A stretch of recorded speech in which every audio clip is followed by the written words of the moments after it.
Hopefully here we've got some thoughts to guide you on your way in terms of critical issues for the dam design assignment Year 12 Math B.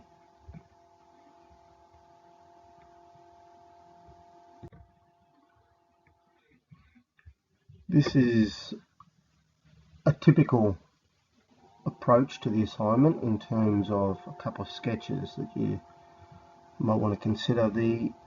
The basis for the drawing and the design that's done above this line. This is a side view.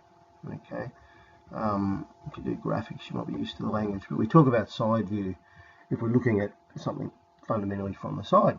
So this shows most of the detail that you need to work on for the assignment.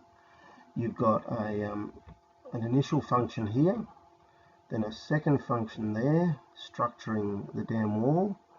Then we come down here, function 3. Now, I'll come back to this one in a moment, but for many of you, that's your fourth function.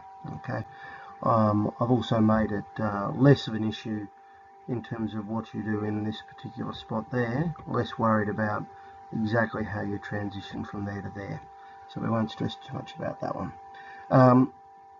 The general arrangement, though, it's worth noting, is that the water level of the full dam is across here, okay, nominally below the height of the top of the dam. You wouldn't want to design a dam that overflows the dam wall, and nominally arriving over here, 40 to 50 meters in length of the dam. So, you might want to consider in your thinking that, between arrows is your 40 to 50.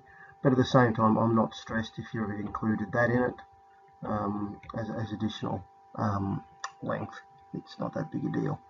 The other really important line that's shown on this is this guy here, that line there. I won't draw it all in, but worth noting, I've designed it so that it cuts the origin there. But that green line reflects the original ground height, and what this really means is that the dirt that is excavated to create the dam is oops, not quite up there, but anyway, underneath the green line, whereas the water that will ultimately fill it is the entire area there. So dirt and water actually represent different areas and different volumes ultimately in the final thing. It's worth noting, just for clarity, that the gradients there, there, and again we'll come back to that little potential flat line at the bottom.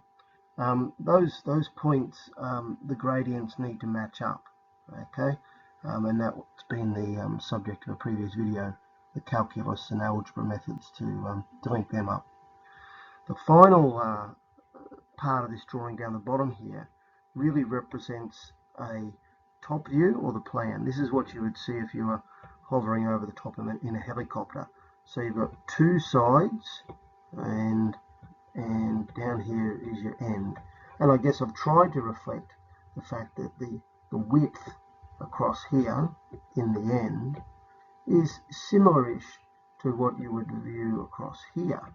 Of course, if you think about looking at the top down of your dam wall, you won't see any straight lines. There's no real point at which because of a lot of its curves.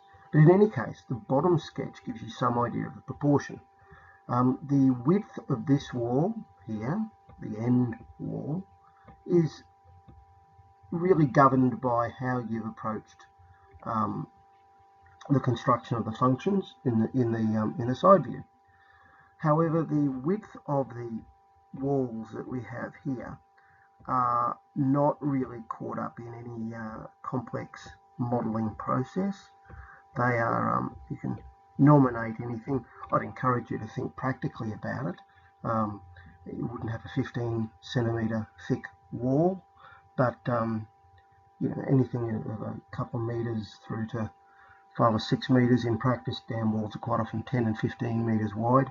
But at the same time, once you get right down to the end here, it's worth noting that the actual height of the wall, which I'll show in the next drawing, is actually quite low. So it's not a big, tall wall. But of course, down here, nearest the deepest part of the dam, and certainly into this area, where it is quite deep, the side walls are quite tall. If your dam is 10 metres deep, then they're going to be 10 metres high. So in terms of general dimensions, just so that we've got it, this overall length, where 40 to 50 is what we're going for. I guess other numbers could work there. Bit over, bit below, prefer a bit over probably once you start to balance it out. We've nominated the width over here of nominally 15 metres, and that gives you a fairly large volume of dirt and water that's going to be excavated as we go through. And as I've said, I'm not going to provide you with any widths for the walls, but you know, end wall could be 4, 5, 6, easily 8 metres, and the side walls could easily be 1, 2 or 3 metres.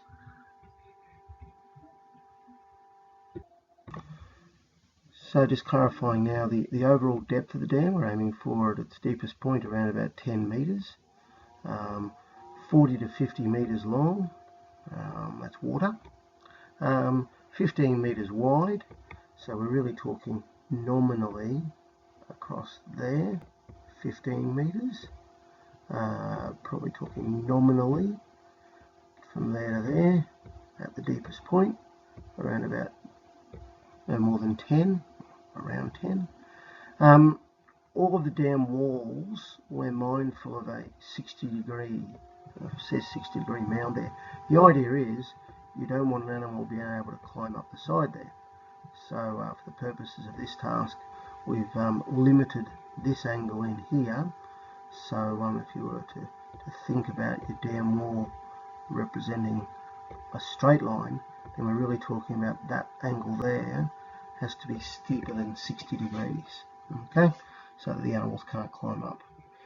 Not shown on this drawing is the fact that where the animals enter at the far end of the dam, 12 degrees, and not shown as well on this is that the ground has a slope, and most of you have chosen around 12, some of you have chosen 10, that's fine.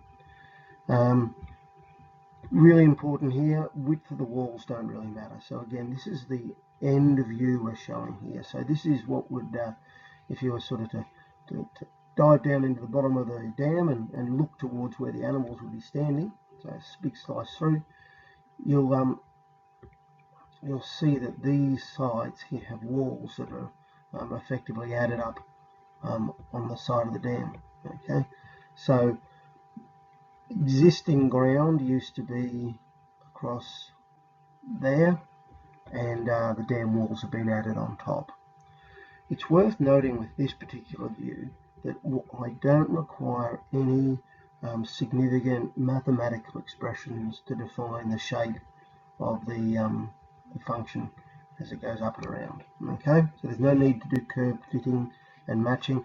What I would actually suggest you do is you do a sketch as I have done up here, a neat one, and you put it on graph paper and you have it set up in such a way that you can quite easily do some of the approximation methods for working out area. I'd actually go so far as to say that you only have to worry about this side of the drawing, because this side over here, the opposite side, is actually going to be symmetrical. The red side over there is symmetrical. So you really just need to work out what's going on over here and to multiply it by 2 if you're talking about areas or volumes and the like. So to clarify where we're at, the area defined by the red line would be our water, whilst the area defined by the green line here is the dirt. gets cut out. And oddly enough, the dirt in this view gets put up into the sidewall. Well, put up everywhere, but some of it will go into the sidewall. This particular view of the dam could probably be better in the end scoped out a bit like this. You've got go down, and then we come up, and it's a bit like that. If you think about it, that is the area of the dirt that's going to get excavated out. And my suggestion very strongly is that you consider that this area is bounded by a rectangle, and using various methods we talked about in class, including the approximation method, you would be able to make strips out of this here, this area here underneath, and work out an area for that. Now you've also got a rectangle, okay, and the rectangle has a known area as well. The rectangle, okay, minus A is going to be the dirt that gets dug out. Okay, so all this in here, okay, that I drew before, that's the dirt that gets dug out. And the reason for this is that you don't dig a dam with sharp pointy edges on all the sides and in all the corners. So essentially you leave behind the curves of all your corners, and in this case that area marked A down here is the dirt you'd leave behind. What this means is that rather than having a dam that is actually 15 meters in depth, in width, it'll be a bit less than that. 15 meters is what we said is nominally the width at the very top. Okay, back up purple line up the top, 15 meters across there. Well, you can see that the average width of this is going to be less than 15. And I would actually suggest that there's a method you can use where you think about the proportion of the areas involved, and if 3/4 of the area is found to be water and 1/4 is dirt, then you need to find 3/4 of 15, and that would give you the average width of the dam. So in fact, if you were to do a volume calculation, you'd calculate the cross-sectional area from the side and multiply it by some number less than 15, because that's the actual width of water. And you do the same for the dirt as well. So both considerations there to think about.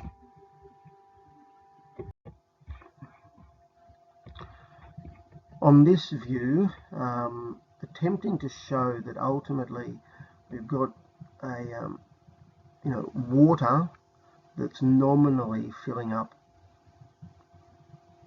the shape like that. Recognizing the dotted line here actually shows where the ground was. Okay, so a very quick way to ascertain your volume of dirt is to work out what the cross-sectional area of the entire shape is, and then multiply it by the width. And I've talked previously about that. On paper you could argue it's 15, but in practice it's going to be less than that, depending on your consideration of how curved you've made the corners of the dam. So that was on the previous slide. So if you were to multiply these two quantities together, if you find the cross-sectional area of that and multiply it by how wide this thing is, you'll get volume.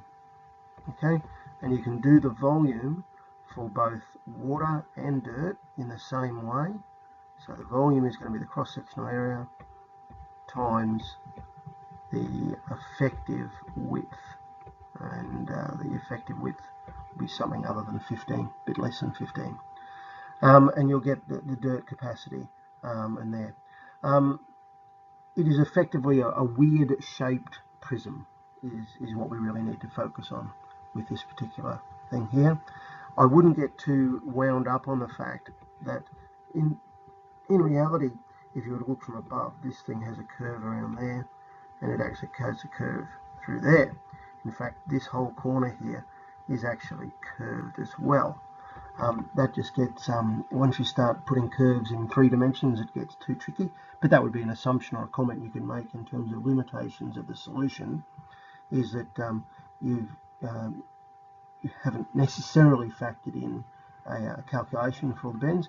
Having said that, you could be quite within your rights, having established a volume for the dirt and a volume for the water. You'd be quite within your rights to then say, look, I'm assuming 10% is or 5 or 10% would be a value that you might think relates to the various losses associated with curves on those corners that you've not been able to calculate. So you could easily argue near the end of your assignment that you've got only 90% of the dirt you said you had, and you could easily argue that you've only got 90% of the water, and that's because you haven't gouged out as much dirt as you said you were, so you can't fit as much water in as you said you could. Right out, hopefully that's been helpful. Have a nice day.